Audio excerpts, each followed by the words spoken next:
Colorado Territory, July 18, 1872. The sun was high, the sky a clean blue, and the bride stood alone.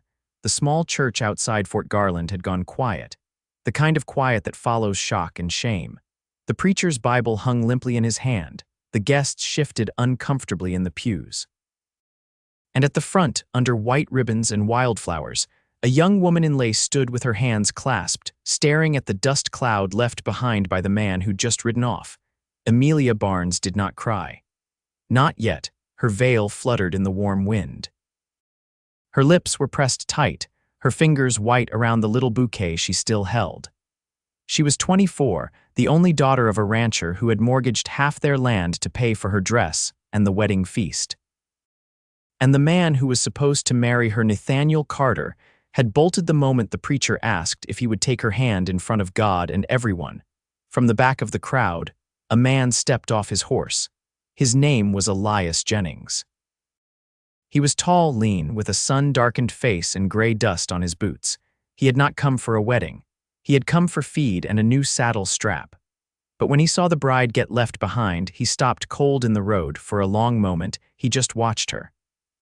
Something in her stillness held him there. Then he tied his horse to the post, walked up the steps, and crossed the threshold of the church. The guests turned as he passed. The preacher frowned. Amelia looked straight ahead, barely breathing. Elias stopped in front of her. He took off his hat.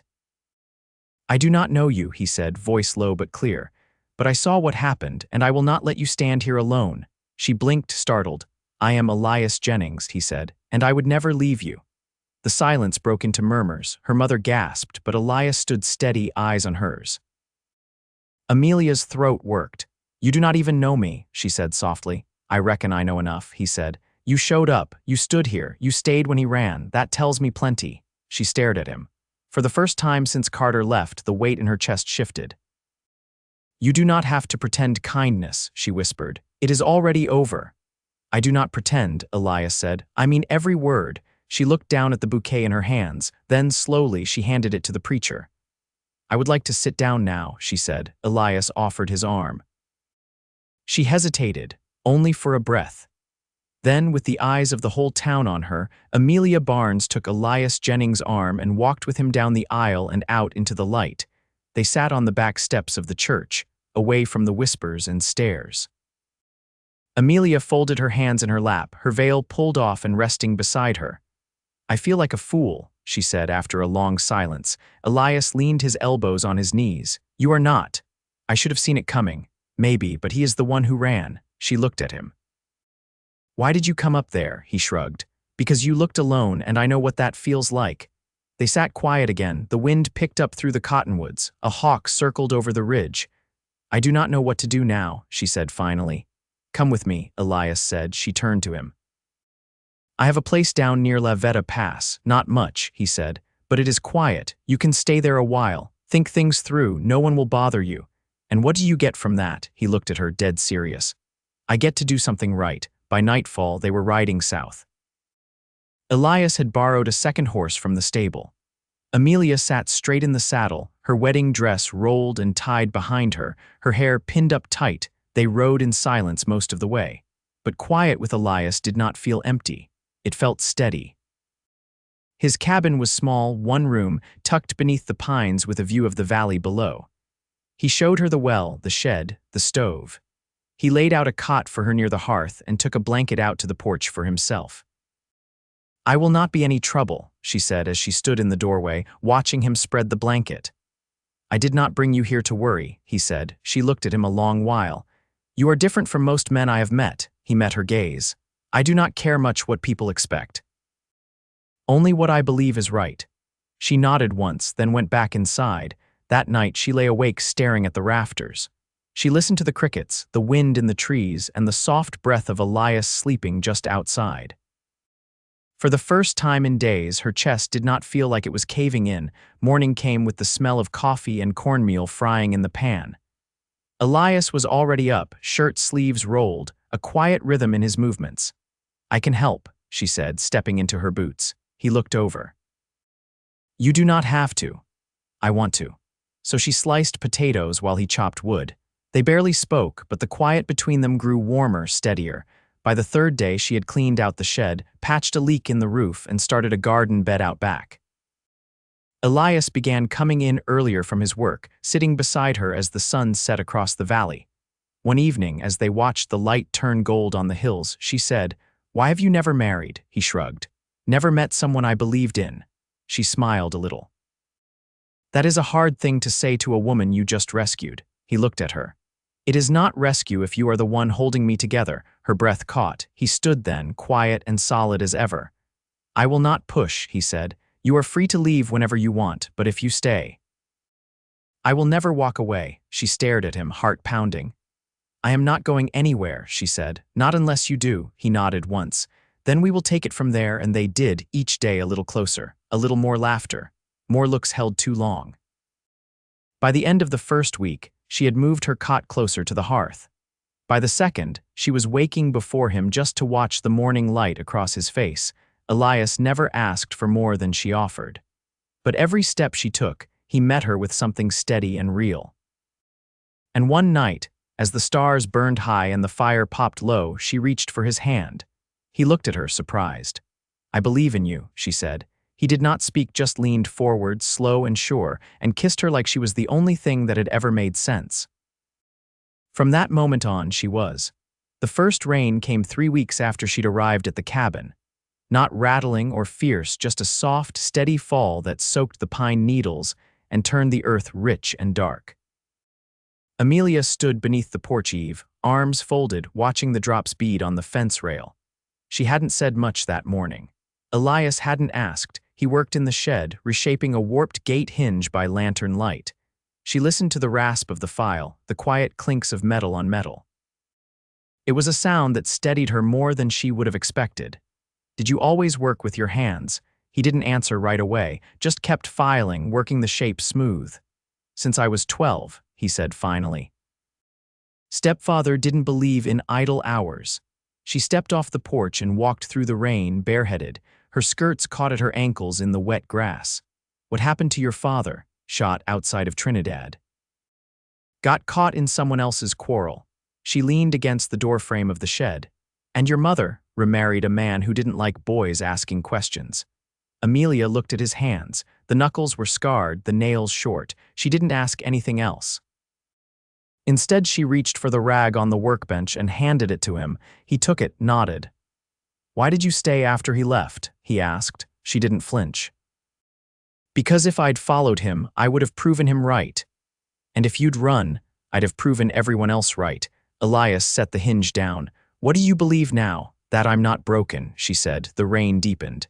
He moved aside, let her step in out of the wet. The space wasn't big, just enough room for tools and a cot he'd built himself. She could smell the iron and oil. He reached for another piece of iron, then paused. "Got a letter from my sister yesterday," he said. "I didn't know you had family close. She's in Pueblo, keeps a boarding house. Says a school teacher passed through needing a place to stay for the winter." Amelia brushed a strand of damp hair from her cheek. "You thinking of moving?" He met her eyes. "I was thinking you might want to visit." She looked at the floorboards. "I haven't been around strangers since the wedding. They'd be strangers to me too. What's the town like?" Louder than here, but honest. She picked up the hinge and turned it in her fingers. "I'd like to see it." Elias watched her a moment. "We don't have to go." "I only thought I want to go," she said, firmer now. "There's a lot I haven't done." They spent the next 2 days packing quietly. He showed her how to tie the bundles for the pack mule. She stitched a torn seam on his coat. Her hands didn't shake as much now. On the morning they left, she wore the plainest dress she had, and her hair was braided tight against the wind. Elias held the reins while she mounted, then swung up beside her. They rode in silence, but it was a silence filled with intent. By dusk, the hills opened up to the flatlands. Lights from Pueblo flickered in the distance. She hadn't seen that many lanterns burning in one place since her cousin's funeral. Elias pointed to a long, dark roofline. "That's her place. She'll have supper ready." Amelia inhaled slowly. "And what will she think of me?" "She'll think what I think," he said. "That you're stronger than most." She dismounted carefully in front of the house. A lean woman in her 40s met them at the door, sleeves rolled, a dish towel over one shoulder. "You're late," she said, smiling at Elias. "Had to let the mule drink." She looked at Amelia. Well, come in, you must be freezing. That night they ate stew with cornbread and blackstrap molasses. The table was scarred and warm, and the windows rattled softly in the wind. Amelia kept glancing at Elias across the table, and each time he met her glance, something steadied inside her. Later, she sat near the hearth with his sister lighting tapers. The woman handed her a stack of linens to fold. Elias doesn't bring women around, she said without looking up. I'm not sure I count, Amelia said. You count. Amelia folded a towel slowly. He's been good to me. He's only good to the ones who deserve it. Outside, Elias sat on the steps watching the street lamps flicker. When Amelia joined him, he didn't speak at first. Just passed her a wool blanket and let her settle beside him. Do you think I'll ever feel like I belong again? She asked. You already do, he said. She leaned her head against his shoulder. I want to believe that. He rested his hand over hers. Then let me show you, and she let him. The snowfall came early that year. It dusted the rooftops of Pueblo like powdered chalk and softened the sound of boots on plank walkways. Amelia watched it from the upstairs window of Elias's sister's boarding house, her fingertips cool against the glass. The street below held the slow rhythm of winter men moving hay bales, women in shawls hurrying between shops, a boy dragging a sled made from a barrel stave. She turned as Elias stepped in, brushing snow from his shoulders. There's a man down at the livery, he said, unwinding his scarf. Said he needs help hauling timber from the river trail. Offered fair pay. Amelia folded her arms over her apron. Will you take it? He nodded. It'll be a long day. You'll be all right here. Your sister asked me to help with the ledgers, she said. Told me she's months behind. He gave a small sound of approval and reached for his gloves again. Don't let her talk you into balancing the whole year's accounts. She already did. Elias paused, then grinned faintly, not wide, but enough to crease the edge of one cheek. You're a braver soul than me. She walked him to the door. Behind it, the wind blew in low gusts down the alley. Before he stepped out, she reached for his coat and fastened the top button. Be careful, she said. I always am. That's not true. He raised an eyebrow. No, she said, quieter now.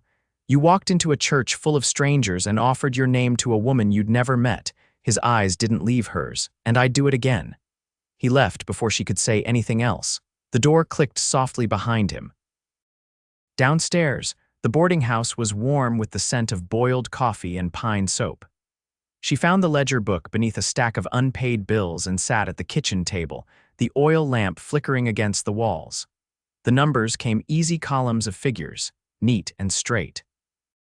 Her father had taught her when she was young, saying that a ranch wouldn't run on hope alone. Elias's sister passed through now and then, refilling the stove, refolding linens. You're good at this, she said finally. It's the only thing I could rely on back home, Amelia said without looking up. Not anymore, the woman said and disappeared into the next room. By early evening, the lamp oil burned low.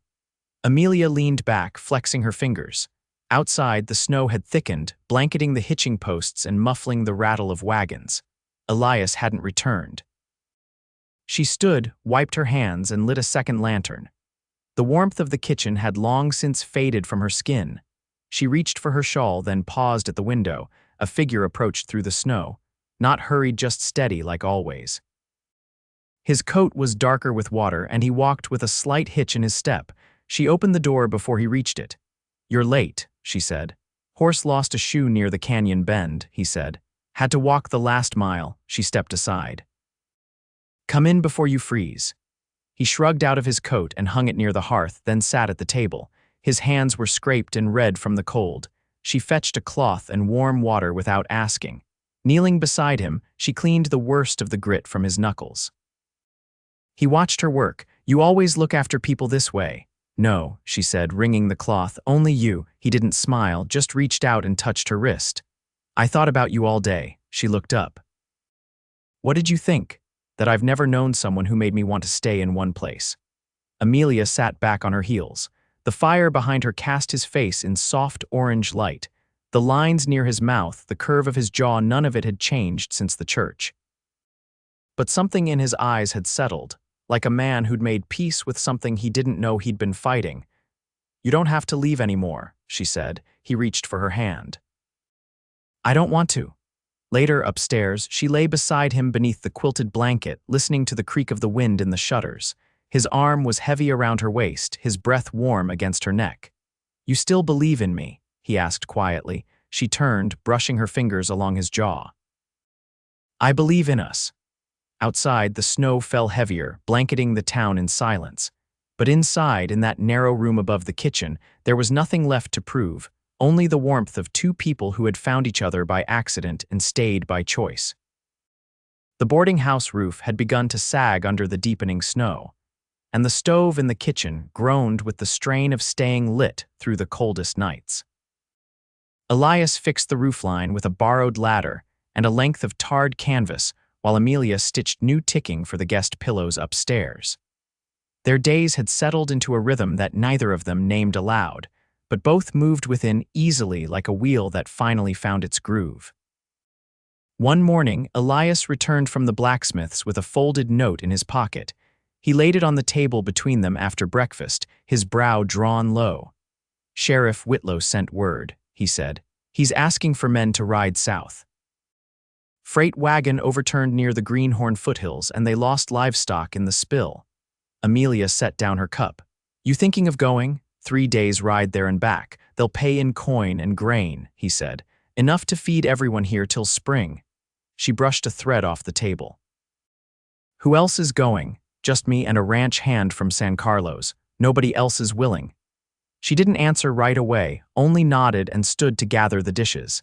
He watched her movements carefully, how she didn't hesitate but also didn't look at him. You'd be safe here, he said. My sister's not letting anyone go hungry while I'm gone. Amelia turned, drying her hands on the edge of her apron. I wasn't thinking about food. Elias leaned back in his chair. Then what? That ridge is steep, she said. And the snow's still coming. His voice was quiet. You want me to stay? She crossed the room, hands clasped. I want you not to be needed by everyone but me. He stood slowly, looking down at her. You're the only one I've ever let need me. She looked up at him, eyes steady. Then come back, no matter how long it takes. I need to know you'll come back. His hand found hers. I will. He left the next morning. The snow had slowed to flurries, but the wind was sharp.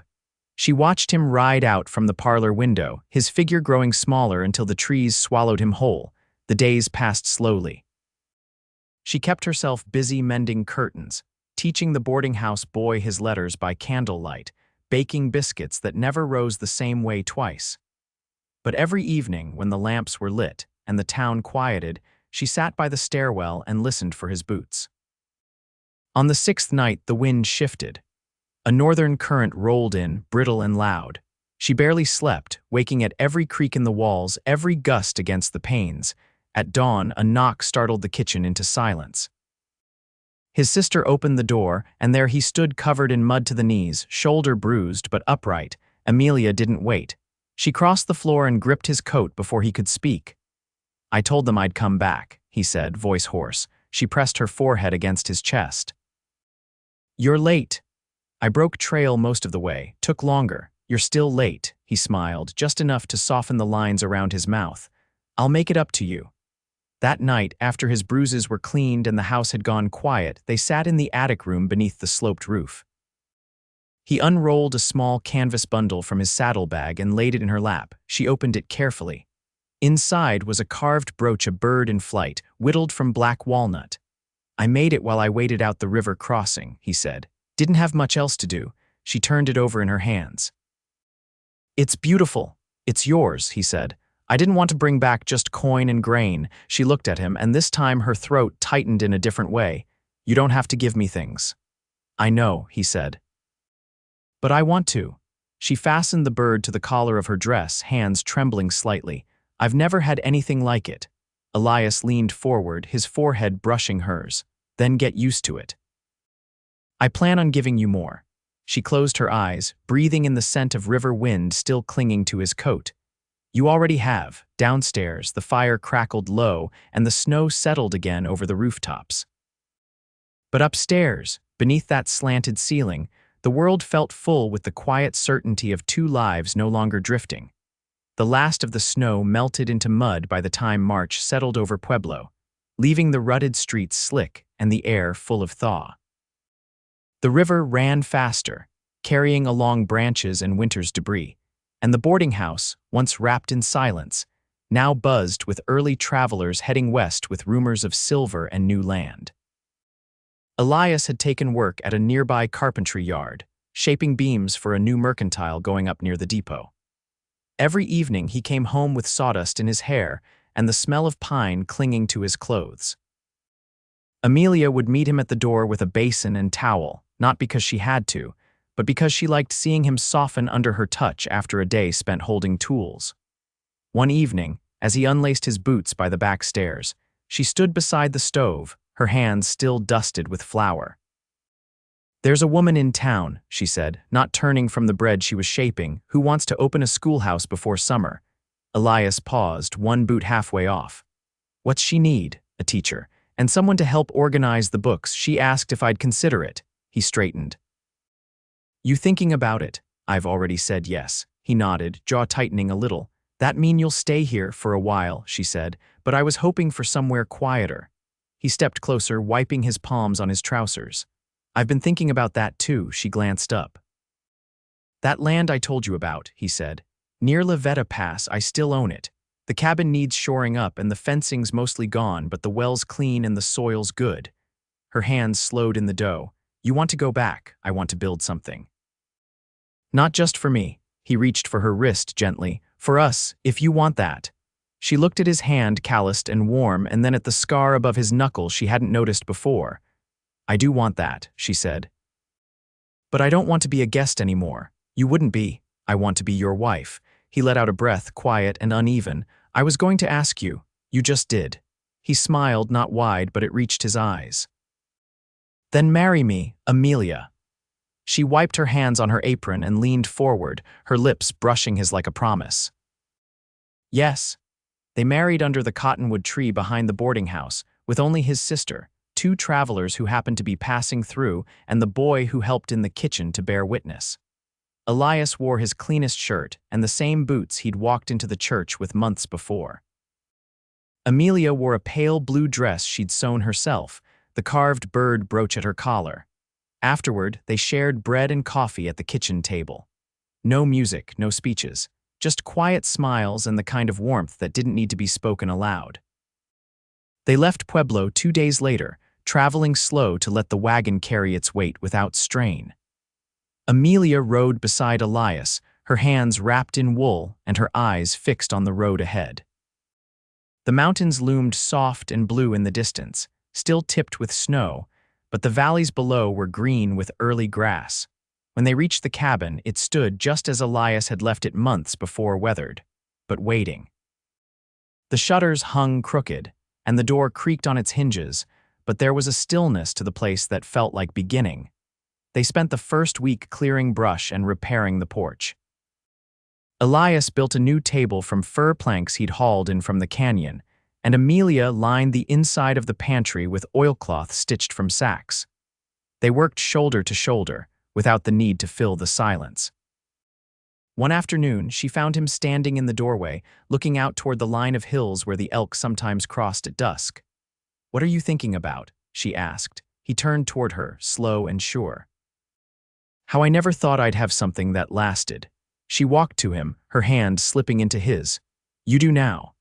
That night, they sat on the porch with their supper balanced on their knees, watching the sky fade from gold to violet. She leaned her head against his shoulder, and he kissed the crown of her hair in the hush that followed the wind. They built the rest of their life in small layers.